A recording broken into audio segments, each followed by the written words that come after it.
O corre-corre da vida cotidiana, as dificuldades no trabalho, os problemas no relacionamento e o constante fluxo de informações podem pesar no bem-estar emocional. São tantas preocupações ocupando a cabeça que o desenvolvimento de doenças que afetam a saúde mental até parece ser comum. Sintomas que podem chegar em diferentes fases da vida e que necessitam de um olhar atento. Hoje a gente vê, por exemplo, um aumento grande, significativo de TDAH, transtorno de déficit de atenção e hiperatividade em crianças. Ansiedade também a gente vê muito grande hoje em criança, em pré-adolescente. Então pode atingir as questões psicológicas diversas faixas etárias. Depressão no bebê, por exemplo, também existe. Porque daí tem muito a ver com a questão do relacionamento com o pai, com mãe, com família. E então a gente precisa, o quanto antes, se você observar sintomas que são atípicos, já buscar um tratamento, um acompanhamento. As doenças mentais, elas podem impactar fisicamente com vários sintomas, né? Pode afetar trazendo taquicardia, né? Porque é a palpitação, falta de ar, dores musculares, alterações do trato gastrointestinal. Mas o que mais impacta é na rotina do paciente. Então, ela quebra essa rotina. A pessoa deixa de viver como ela estava vivendo e impacta negativamente, atrapalhando as relações sociais na família, com amigos, principalmente também no trabalho, né? Então, é aí que ela impacta com maior intensidade. Ainda segundo a psiquiatra, muitas pessoas podem demorar para buscar ajuda, mas é preciso ficar atento se os sentimentos ou reações físicas permanecem por um longo período. Aquela preocupação ou desânimo que nunca vão embora precisam ser tratados. Isso varia de doença para doença, né? Mas um alerta que eu digo, além do tempo também, é sinais de piora. Então, os dias estão passando e tem piorado, né? Porque, eventualmente, muitos sintomas fazem parte da nossa rotina. Por exemplo, o luto. Então, o luto pode ser um período longo, mas você vai tendo uma melhora com o tempo, né? Tem uma queda, depois isso começa a melhorar. Nos sintomas, quando a gente afeta de fato, adoece mesmo, só vai piorando, sabe? Isso vai gradativamente ficando mais intenso, né?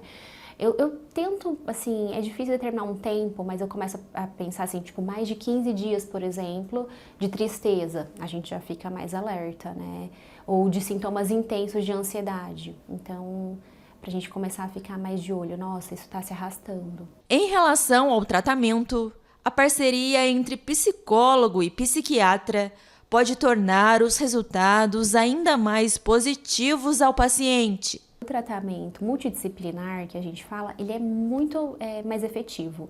Quando o paciente tem a ajuda do psicólogo, o psicólogo vai fazer o papel de fazer uma conduta através da conversa, né? Então, tem técnicas de conversa que ele vai conduzir a melhora daquele paciente. O psiquiatra ele tem uma formação médica, então a gente atua como principal mecanismo, como ferramenta, são os medicamentos mesmo, né? E aí, dependendo de cada caso, a gente às vezes tem suporte de um nutricionista, de um educador físico, de um fisioterapeuta, podem, dependendo de cada patologia, auxiliar nesse tratamento. Falar sobre saúde emocional é importante para naturalizar o assunto. É uma forma de quebrar tabus e levar conhecimento para que as pessoas possam compreender melhor os próprios sentimentos e também a entender o que os outros sentem. E para ajudar com isso, a Rede Novo Tempo de Comunicação lançou neste mês a revista Mente Feliz, que reúne dicas e orientações sobre as doenças que afetam a saúde mental.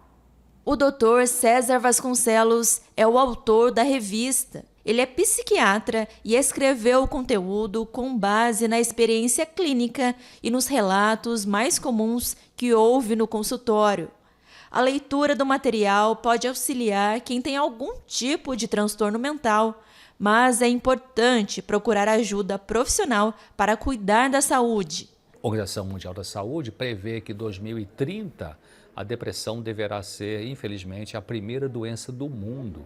Agora parece que é a segunda, né? Então está avançando. Então eu pensei, bom, vamos ajudar esse pessoal falando disso. São 8 capítulos, né? Então você tem ansiedade, depressão, você tem perdão, você tem compulsão, tem psicossomática, a relação mente-corpo, tem a importância do pensamento, o pensamento correto, saudável. A outra é sobre problemas familiares, né? E o último capítulo fala sobre como ter controle emocional, como administrar minhas emoções. Então, pegando isso aí, eu coloquei de maneira mais prática possível. Não coloquei muita teoria, coloquei prática. O que você faz quando você está com uma crise de pânico? Então ali a minha expectativa é que as pessoas possam ler esse material. Evidentemente não vai substituir o tratamento, mas vai ser um colaborador do tratamento que a pessoa possa já estar fazendo.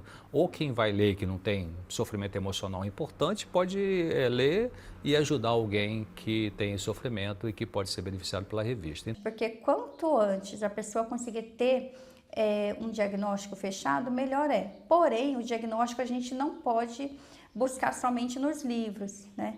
Então, assim, você percebeu que tem alguma coisa diferente, seja com alguma pessoa da sua família, ou seja com você mesmo, você pode até buscar informações lá nas redes, nos livros, porém, mas é importante que busque um acompanhamento profissional, uma orientação profissional, porque ele vai avaliar o seu sintoma dentro de um contexto, né? Então, não é o sintoma em si somente, né? Vai avaliar relações familiares, vai avaliar até questões, por exemplo, mesmo com o psicólogo, ele observa questões físicas, sono, alimentação, atividade física, como que estão seus relacionamentos interpessoais, para que o diagnóstico seja bem preciso e a intervenção também. Para prevenir transtornos mentais, é importante cuidar da saúde. A prática de bons hábitos e ações de autoconhecimento podem ajudar a evitar o desenvolvimento de doenças, como ansiedade e depressão. O estilo de vida influencia muito nessa prevenção. O exercício físico é o principal aliado, assim, eu falo que exercício físico é igual tomar remédio, a gente tem que fazer todo dia. Então, a atividade física é extremamente importante, uma alimentação saudável previne muitas doenças mentais. As relações sociais também, você tá perto das pessoas, né, com quem você se sente bem, isso fortalece, é importantíssimo vida social. Lazer, a gente tem que ter tempo de ócio também e ter tempo de se divertir, ter tempo para poder ter leveza, sabe? Ter momentos de leveza na vida, assim, e de recarregar energia.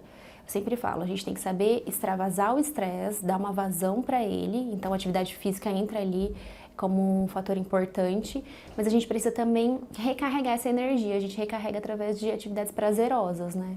A terapia é para todo mundo que está vivo, né? E que quer, de repente, construir uma vida que seja significativa para ela, que vale a pena viver. Então, você vai olhar, cuidar, por exemplo, de traumas que te aconteceram ao longo da vida e que te impedem hoje de ter uma vida boa.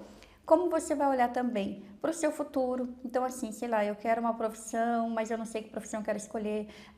Eu tenho algumas metas da vida, mas eu tenho algumas dificuldades, por exemplo, eu procrastino muito, ou eu não consigo me manter firme nas minhas atividades. Então, vai olhar para isso. E como vai olhar para o seu presente também. Hoje, a vida que você leva hoje. Você sente que você está no caminho certo? Você sente que está valendo a pena? Você sente que você pode precisar melhorar alguns aspectos, como relacionamento interpessoal ou relacionamento com você mesmo, autoestima, autoconfiança? A terapia é para isso também. E para prevenir prováveis doenças que podem te acontecer, né, num futuro.